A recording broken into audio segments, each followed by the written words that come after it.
হরে কৃষ্ণ শ্রোতা বন্ধুগণ, জানা অজানা ইউটিউব চ্যানেলে আপনাদের সকলকে সুস্বাগতম। বন্ধুগণ, আজ চন্দ্রগ্রহণ। তাই সবারই মনে একটা প্রশ্ন থাকে, চন্দ্রগ্রহণে কি করব, কি করব না, কি করা উচিত, কি করা উচিত নয়। তাই আপনাদের জানানোর জন্য আজকের এই ভিডিওটি আপনাদের জন্য প্রস্তুত করলাম। বন্ধুগণ, চন্দ্রগ্রহণ একটি মহাজাগতিক ঘটনা।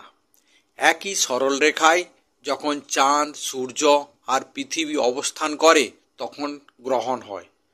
আর যখন চাঁদ আর পৃথিবীর মধ্যে সূর্য আসে, সূর্য চাঁদকে ঢেকে ফেলে, তখনই হয় চন্দ্রগ্রহণ। আসন্ন চন্দ্রগ্রহণ যে কোনো মানুষের স্বাস্থ্য ও মনের উপর প্রভাব ফেলবে বলে অনেকেই মনে করেন এবং জ্যোতিষশাস্ত্রেও আছে। চন্দ্রগ্রহণ একটি জ্যোতির্বিদ্যাগত ঘটনা, কিন্তু জ্যোতিষশাস্ত্র ও ধর্মীয় দৃষ্টিকোণ থেকেও এটি অত্যন্ত গুরুত্বপূর্ণ বলে বিবেচিত হয়। 2025 সালের শেষ চন্দ্রগ্রহণ হল 7 সেপ্টেম্বর রবিবার, অর্থাৎ আজ। এই দিনটি ভাদ্রপদ মাসের পূর্ণিমা তিথি। চন্দ্রগ্রহণ রাত 9:57 শুরু হবে এবং ভোর 1:26 পর্যন্ত চলবে। চন্দ্রগ্রহণের সময় সকলের কিছু বিষয় মনে রাখা উচিত, অন্যথায় গ্রহণ জীবনের উপর বিরূপ প্রভাব ফেলতে পারে। এমন পরিস্থিতিতে আসুন জেনে নেওয়া যাক চন্দ্রগ্রহণের দিন কি করা উচিত। কি করবেন, কি করবেন না, সেটা জানার আগে আপনাদেরকে এটুকু বলতে পারি যে গ্রহণের যে টাইমটা, অর্থাৎ 9:57, অর্থাৎ আপনি 10টা ধরে রাখুন, এবং 1:26, অর্থাৎ 1:26 থেকে 30, 1:30 ধরে রাখুন। এই যে 10টা থেকে 1:30 পর্যন্ত রাতের টাইম, এই টাইমের মধ্যে গ্রহণ থাকবে। সেই গ্রহণের সময় আপনি কিচ্ছু যদি না করতে পারেন তাহলে এইটুকুই করবেন, খাওয়া দাওয়া করবেন না, রান্না বান্না করবেন না, কারুর সাথে উল্টো পাল্টা গল্প করবেন না, কারুর সাথে ঝগড়াঝাটি করবেন না।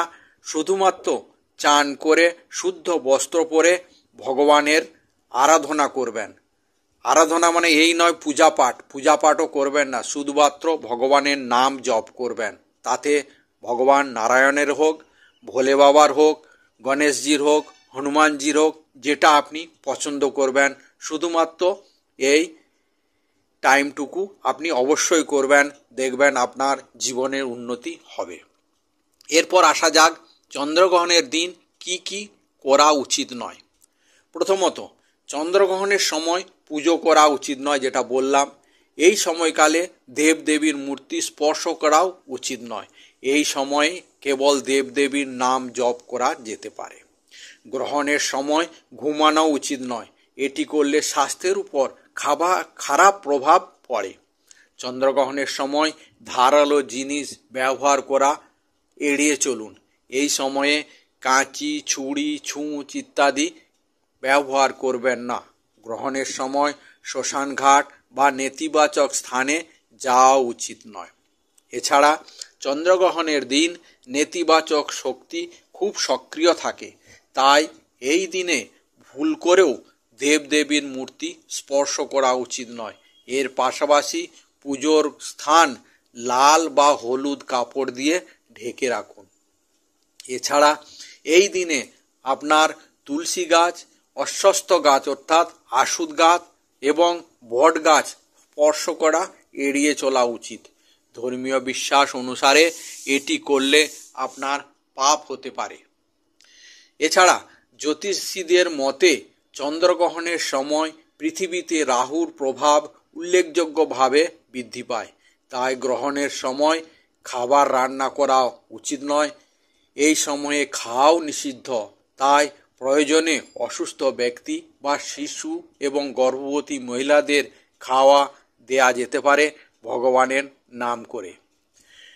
এছাড়া গ্রহণের দিন নেতিবাচক কথা বলা, লোকেদের সঙ্গে ঝগড়া করা বা যারা নেতিবাচক অর্থাৎ নেগেটিভ কথা বলে তাদের থেকে দূরে থাকাই ভালো। এই দিনে নেতিবাচক জায়গার যাওয়াও এড়িয়ে চলা উচিত। এই দিনে শারীরিক সম্পর্ক করা থেকে বিরত থাকুন। এটি করলে আপনাকে শারীরিক ও মানসিক সমস্যার সম্মুখীন হতে পারে। এছাড়া গ্রহণের দিন বেশি কথা বলা এড়িয়ে চলুন এবং ভুল করেও কারোর সাথে ঝগড়া বা তর্ক করবেন না। এটি করলে আপনার পারিবারিক জীবনে সুখ চলে যাবে। এছাড়া চন্দ্রগ্রহণের দিন নখ কাটা, চুল কাটা, দাড়ি কাটা শুভ বলে বিবেচনা করা হয় না, তাই এদিনে এই কাজগুলি এড়িয়ে চলুন। এই হলো কি কি করবেন না।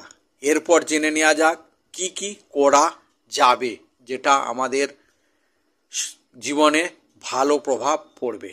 যেমন চন্দ্রগ্রহণের দিন দান করা অত্যন্ত শুভ বলে মনে করা হয়। এই দিনে আপনি চাল, দুধ, ঘি, সাদা পোশাক, রূপো ইত্যাদি দান করা অত্যন্ত শুভ বলে বিবেচিত হয়। এই জিনিসগুলি দান করলে চন্দ্রদোষ দূর হয় এবং পূর্বপুরুষদের আশীর্বাদও পাওয়া যায়। চন্দ্রগ্রহণের সময় মন্ত্র জপ করলে উপকার হয়। এই দিনে শিবের মন্ত্র, বিশেষ করে মহামৃত্যুঞ্জয় মন্ত্র অত্যন্ত শুভ বলে মনে করা হয়। মন্ত্রটি হল ত্রম্বকং যজামহে সুগন্ধিম পুষ্টিবর্ধনম উর্বারুকমেবু বর্ধনম মৃত্যুমোক্ষ্য মামৃতাৎ। এটি খুব শুভ মন্ত্র চন্দ্রগ্রহণের জন্য। এর পাশাপাশি আপনি চন্দ্রের মন্ত্রও জপ করতে পারেন। এটি হলো ওম শ্রম শ্রীম শ্রম সহ চন্দ্রমসে নমঃ। এটাও আপনি জপ করতে থাকবেন 10টা থেকে 1:30 পর্যন্ত অবিরাম।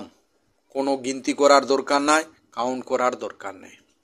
গ্রহণের দিন ইষ্টদেবের মন্ত্র জপ করলেও শুভ ফল পাওয়া যায়। অর্থাৎ যেটা বলার বক্তব্য, আপনি যে ভগবানকে, যে ঠাকুরকে, যে দেবতাকে আপনি মানেন তার মন্ত্রই জপ করবেন। এই দিনে আপনি আপনার পূর্বপুরুষদের জন্য শ্রাদ্ধ, জপ, যজ্ঞ এবং তর্পণ ইত্যাদি করতে পারেন। এতে ভালো ফল পাওয়া যায়।